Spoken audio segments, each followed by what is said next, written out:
Chef de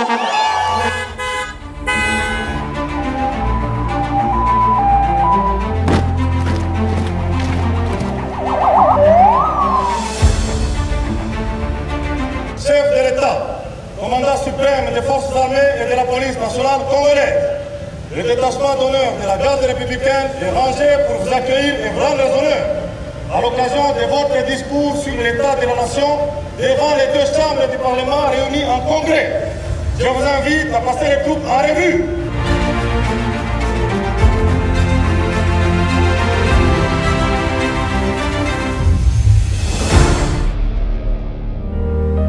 Mes très chers compatriotes, j'ai l'honneur et le devoir de me présenter devant vous, représentant du peuple souverain, pour adresser à la nation ce message annuel sur l'état de notre pays.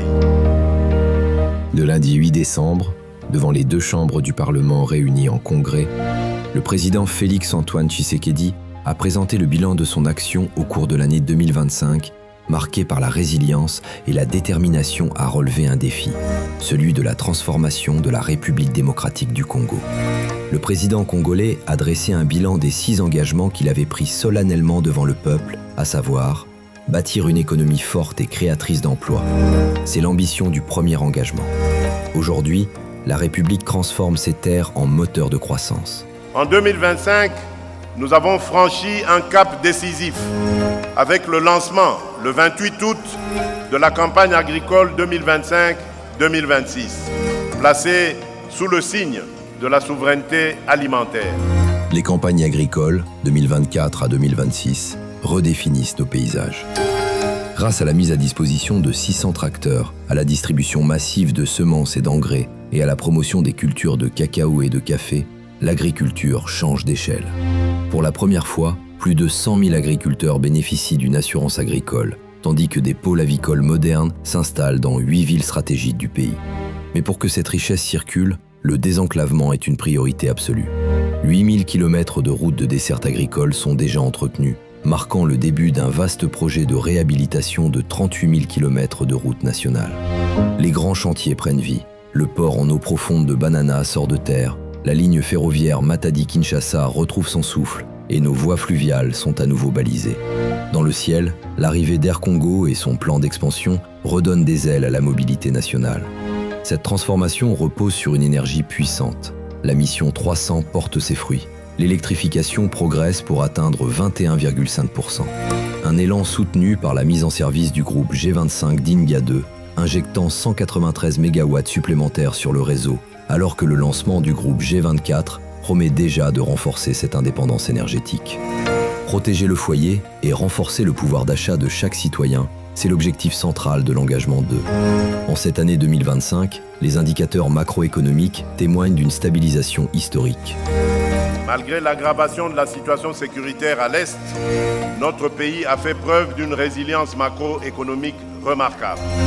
L'inflation a été drastiquement freinée pour atteindre environ 2,5% en octobre dernier. Le franc congolais reprend de sa force, avec une appréciation de 29%, tandis que nos réserves de change s'élèvent désormais à 7,4 milliards de dollars. Portée par une croissance estimée à 5,6%, l'économie nationale respire à nouveau. Sur le terrain, la lutte contre la vie chère se traduit par des actions concrètes. La suppression de la subvention pétrolière aux sociétés minières a permis une baisse directe des prix du carburant à la pompe. Dans le Grand Katanga, le prix du sac de maïs amorce sa descente, tandis que l'application Talo devient le nouveau bouclier des consommateurs pour le contrôle des prix en temps réel. Enfin, la dignité de ceux qui servent l'État est au cœur des réformes. Les soldes des militaires et des policiers ont été doublés, marquant une reconnaissance historique de leur engagement. Cet effort social s'accompagne de l'intégration de 2500 magistrats à la paix publique et de l'extension du régime de sécurité sociale de la Caisse nationale de sécurité sociale des agents publics de l'État, CNSSAP, à 1 700 000 agents publics, militaires et policiers. Garantir la paix et protéger l'intégrité du territoire, l'engagement 3, marque une étape décisive dans la refonte de notre architecture de sécurité. Nous avons engagé une gouvernance sécuritaire de proximité fondée sur l'écoute des populations et la responsabilisation des autorités locales. Les forces de défense connaissent une montée en puissance sans précédent. À travers une réorganisation profonde des commandements militaires, un renforcement des services de renseignement et une lutte implacable contre la contrebande, l'État réaffirme son autorité sur chaque mètre carré du pays. L'avenir de la sécurité intérieure se dessine avec la loi de programmation de la police 2026-2030.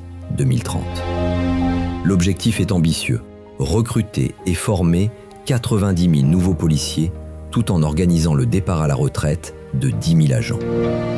Sur le terrain, la relève est déjà en marche. 700 recrues sont actuellement en formation à Kassangoulou et l'école de police de Kapalata retrouve son excellence grâce à une réhabilitation complète. Pour répondre aux défis du banditisme urbain, l'opération Ndobo déploie ses effets, soutenue par la formation de plus de 4500 membres au sein des comités locaux de sécurité. L'année 2025 restera gravée comme l'une des périodes les plus sombres de ces dernières décennies pour l'Est de la RDC.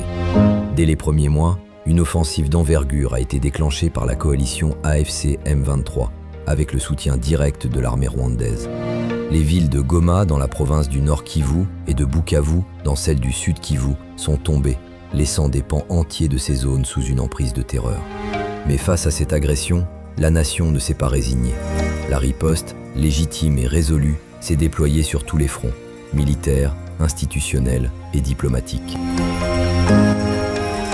Enfin, la sécurité nationale se joue aussi sur la scène internationale. L'année 2025 restera marquée par une diplomatie de paix active, avec la signature de l'accord de Doha, suivi de l'accord de Washington avec le Rwanda.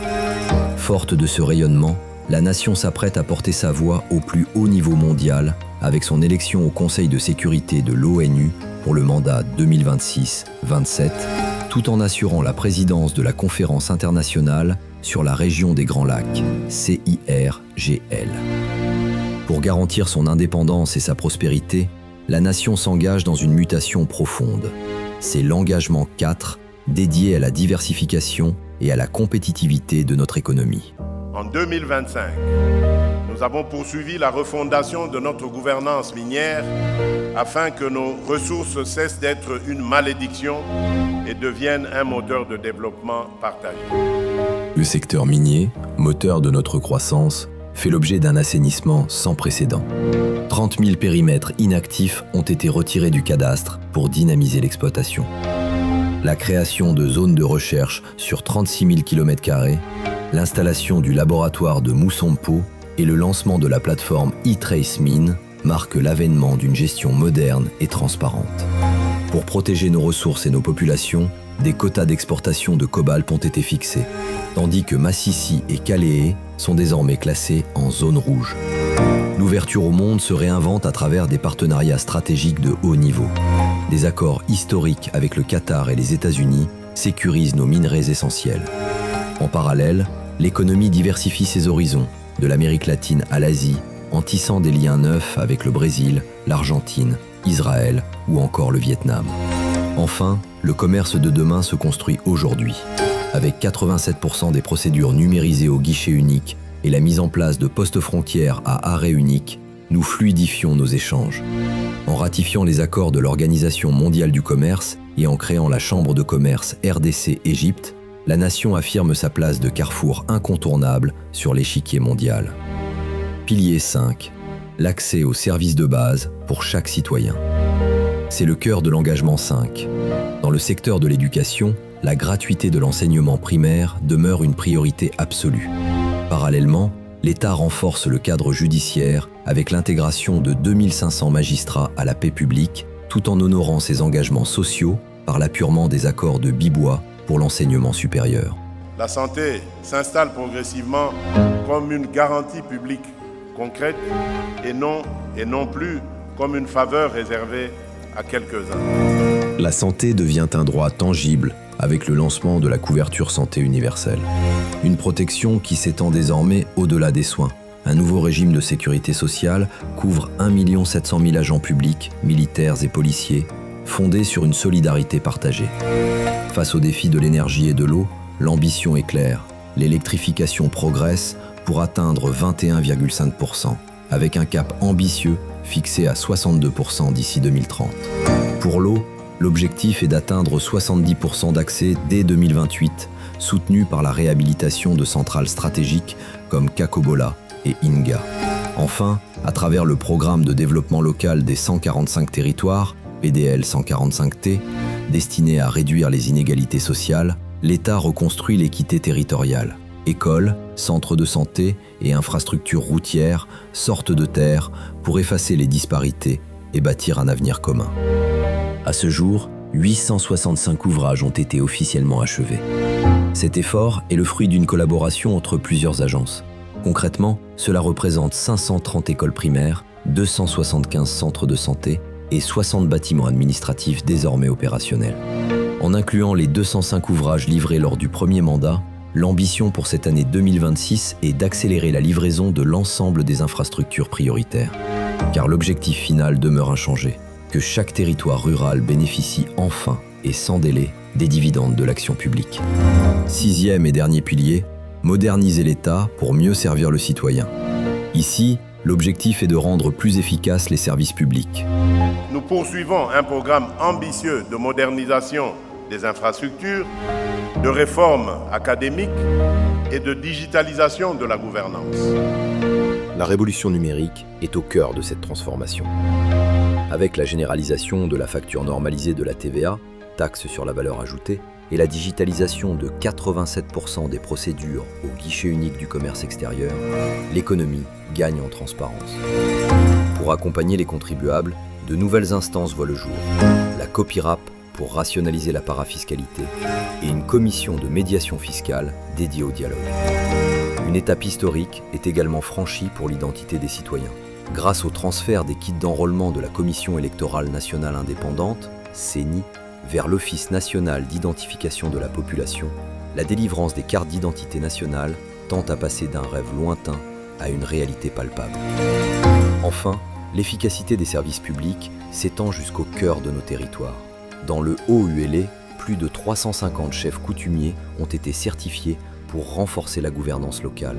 En parallèle, des audiences foraines et des médiations actives permettent de résoudre les conflits, tandis qu'un nouveau cadre de concertation assure désormais la mise en œuvre de la loi protégeant les peuples autochtones. C'est dans cet esprit que je réaffirme devant vous et devant la nation ma détermination indéfectible à continuer à servir la République démocratique du Congo, à protéger l'intégrité de son territoire, à défendre la dignité de son peuple et à ouvrir pour nos enfants un avenir de paix et d'espérance. Le sport est pleinement reconnu comme un vecteur de cohésion nationale et de rayonnement international. Nos athlètes, quant à eux, ont porté très haut le drapeau national en remportant des médailles d'or aux championnats d'Afrique et aux compétitions mondiales, du Scrabble aux luttes associées, en passant par les premiers Jeux scolaires africains et en qualifiant nos léopards à la phase finale de la Coupe d'Afrique des Nations Maroc 2025. Choisissons un Congo qui n'attend plus, mais qui avance en paix, en justice et en solidarité. Les ténèbres ne régneront pas toujours.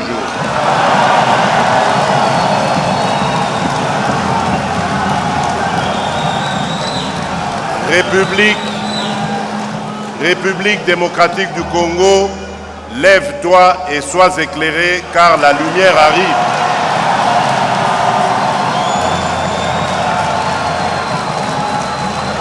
Que vive la République démocratique du Congo, que Dieu bénisse la République démocratique du Congo et son peuple. Je vous remercie.